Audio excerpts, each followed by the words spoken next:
قبل ما نبدأ صلي على النبي. وقصتنا النهاردة عن بنت بكماء بتتجوز جواز إجباري من شاب وسيم قاسي متخلى عنها، فبتتكلم وتتخفى عشان تحاول تتخلص منه، بس هو بيصر انه يعرف هويتها الحقيقية. فيا ترى يعرف ولا لا؟ ده اللي نعرفه. بس لأول مرة تشوفني اشترك في القناة يا زميلي، وما تنساش اللايك والسبسكرايب والشير، ويلا نبدأ.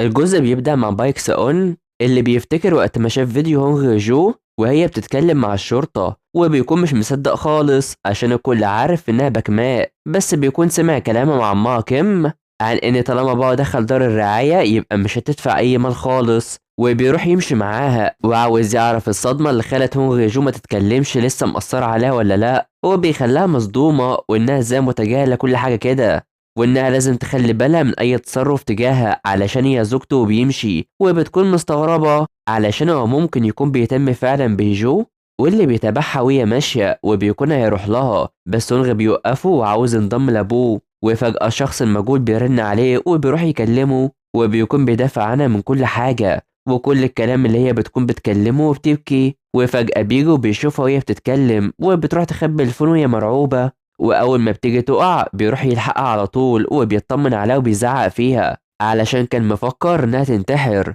ومن هنا بتطلع صوت وده بيخليها يتجنن علشان هو عارف إنها مش بكماء، وإزاي كانت بتتكلم في الفون كده عادي، وبيقرب علشان تعمل نفس الصوت ده تاني بس بترفض، وهو بيكون لسه مش مصدق علشان إزاي تعمل كده، وبتيجي ماشية بيهتم بيها وبيدخلها على طول. فبيجيله فون من باركو بيعرفه في إنهم حددوا موقع الشخص اللي بيكلمه هو، وهو موجود معاه في نفس المكان، وبيفكر في جو بس بيكون مستبعدها، وبيروح يجري وبيلحقها قبل ما تنزل، وبيجري بسرعة وهي بتكون واقفة وبتشوف اتفاق بايك وهونغ سوا، بس جيم بتروح تدخلها على طول، وهي اللي بتشوف الصور وبتفتكر كلام الراجل الكبير اللي عايزة تعرف حجمها كويس، وبتكون مش طايقاه خالص. فساقوم بيروح وعاوز يراجع كل الحضور وبيحاول يفسر الصوت ده كمان، فبيعدي الوقت وبيروح يشوف الندبة اللي على رجليها واللي جاية من عض الكلب، وازاي كانت طفلة وما قدرش تطلع أي صوت، وشايف إنها غريبة جدا وعاوز يشوف هي هتستحمل لغاية إمتى.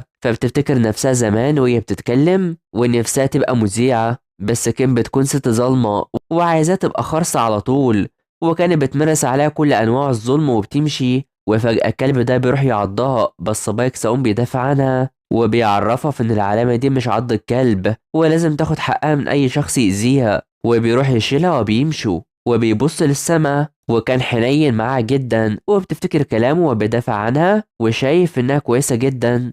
فبيكون ساون مش عارف ينام من كتر التفكير وبيقرر يروح ليها وبيعرفها في إنها ازاي تخدعه طول ال20 سنة دي، زي ما بتحاول تعمل ده وتجرح نفسها تاني، وإن ما عادش في سبب عشان تفضل تتعامل كده، وبتروح تكتب له في إن كل واحد له أسراره وفي حاجة هو مخباها عليها ولا لأ، وكل ده بيكون تخيل وما عملش أي حاجة. فبيعدي الوقت مع اجتماع كانغ وهو بيشرح ليهم اللي يعملوه وبيكون مرعوب علشان سوون على غير عادته حرفيا. فبيروح الحمام يتكلم مع زوجته وبيعرفها كل حاجة، واما بيطلع بيتصدم في النسوان في وشه، فبيروح يتكلم معاه وعاوز يعرف هو بيقول كل حاجة لزوجته ولا لا، وبيحاول ياخد نصايح من كانغ بما انه متجوز بقى وكده علشان الجواز عامة بياخد مجهود. فبنروح لفرق هونغ جو وهما مستنيين النتيجة وبيفرحوا بشكل كبير، وهي بتكون مبسوطة وبتبكي وبيسيبوها لوحدها عشان تعرف اهلها، فبتيجي ترن على ابوها بس بتتراجع وعشان كده تبعت لساون في انها نجحت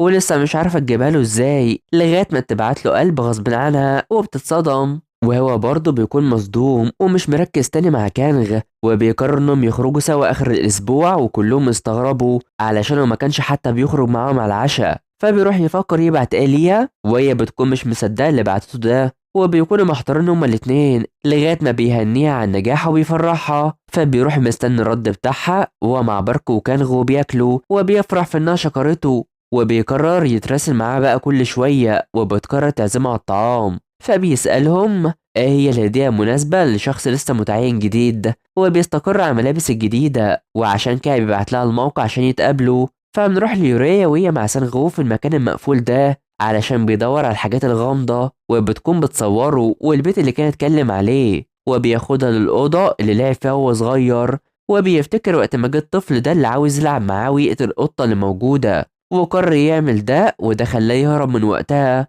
فبيخلص وبيمشي معاه بيعرفها في إن أول شخص اكتشف الفيلا دي فحب يتكلم عنها بما إنه بقى مشهور حاليا، وعلشان كده بتتأسف ليه علشان هي قالت لساول معلومات عنه وإنه من دار أيتام. ولما بيجي لها خبر تعيين جو في المكتب الرئاسي بتفرح، بس هو مش بيفرح طبعا. فجو بتوصل متجر الملابس دي عشان تجرب بدلة العمل الجديدة، ولما بتروح عشان تجربها اختها اينا بتيجي نفس المكان وبتروح تجرب الملابس دي برضه. فجو بتشوف الملابس دي كلها وساوم بيختار لها كمان وبيمشوا قبل ما اينا تشوفهم، فبيمشوا سوا وبتكون عاجبها البدلة دي وبتفكر في انهم يروحوا ياكلوا بس بيرفض وبيخليها تشوف الطقم الجامد ده وبيخليها تروحوا تجربه. فبارك بيرن عليها وبيعرفه في ان نتيجة تحليل الصوت جايز يكون ست، بس ساوم بيكون لسه مش قادر يفهم ده بيحصل ازاي. واما جو بتلبس الطقم ده بيروح يركز فيها وبيعجب جدا بيها وبجمالها ده وعاوزها بلاش تستخف بنفسها تاني وتقطع العادة دي. وبيركزوا ببعض تحت أنظار من إينا، فبيروح عند المطعم وبتعرفه بالطعام اللي هياكلوه وبيفرح، بس سانغو بيرسلها وبيهنيها على الوظيفة وعاوزين يشربوا، فده بيضايق ساون طبعا وبيقرر يروح معاها.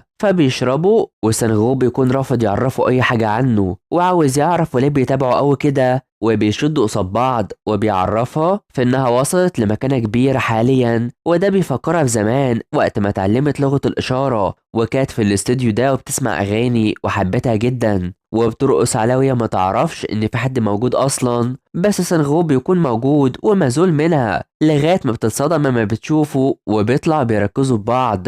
ومن وقتها وهم عارفين بعض من أيام الجامعة، فيوري بتفرح علشان أكيد كان في بينهم علاقة بقى وإن كان نفسها زمان تكون مذيعة. وبيفضل سانغو وساون بيتخانقوا كل شوية لغاية ما بتزهق وبتزعق فيهم وبتمشي. فلما بتطلع بيلاقي في نينا بعتلها وبتتصدم، وده بيخلي ساون يحس إن في حاجة مش طبيعية وبيروح يدور عليها. فبيفتكر نفسه زمان وقت ما كان قاعد معاهم هما الاتنين، وبيكون قاعد مع واحدة مش بتتكلم والتانية مش بتسمع، وبيدرس لإينا الرياضيات وبيكون رافضها تترجم كل حاجة كده. فهي بترن عليه من الرقم المجهول ده وهي بتشرب وعاوز يعرف في إنه سمع صوت جو قبل كده ولا لأ، وبيجيب كل حاجة وعارفها وبيفكر في إن جو بقت ساكتة بسبب إينا بما إنهم كانوا عايشين سوا، وبتعرفوا إن لو إينا رجعت فيفضل مع جو ولا لأ، وده علشان هي صعبانة عليه. وبيجي يعدي الطريق وهي شايفاه بتكون عربية تخبطه فبتنادى عليه وبتخليه مصدوم وبتنقذه، فبتفوقه وبيروح يعالج جرحها ده ومش عارف ازاي تأذي نفسها بسهولة كده، وبيعرفها في انه سمع صوتها وعاوزة تتكلم علشان هو يساعدها ويكون جنبها، بس بتفضل محتارة. فإنا بتكون مستنية رد جو عليها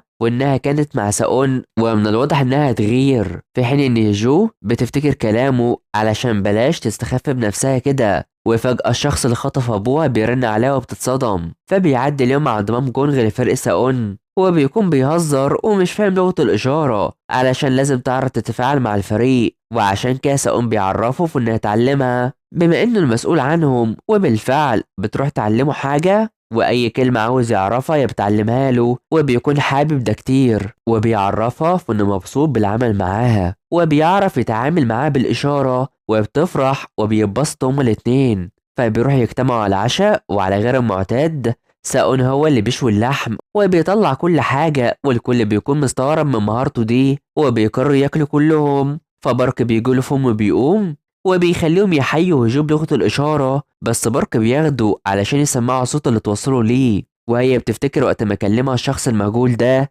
علشان كان عاوز يموت ساون، وبيعرفها في إنها لازم تطلق منه بسرعة علشان هو وحش وعارف عنه حاجات كتيرة ولسه مش عارفة تعمل أو خايفة تقوله. فساون بيشك في الصوت علشان هو صوت بنت ومقربة منه، وبيحاول يربط كل الأحداث ببعضها وكل حاجة جاية ولايقة على جو، وناوي يقارن الصوت بصوت تاني. فبيدخل وبتلاحظ في انه متضايق كتير، بس بيخلصوا وبيمشي وبيودعوها سكران وبيمشوا. فبيكون في العربية وسكران، بس جو بتوصل بتلاقيه لسه مكانه وبتحاول تفوقه وبتاخده بالفعل لفوق، وبارك بيبعتله في ان الصوتين زي بعض وبتقع فوقه على وضع البوس على طول، وبيركزوا ببعض هما الاتنين والجزء بيخلص علينا. فما تنسوش اللايك والاشتراك في القناة وتفعيل الجرس زي حلوين علشان يوصلكوا الجزء الجاي. تابعونا.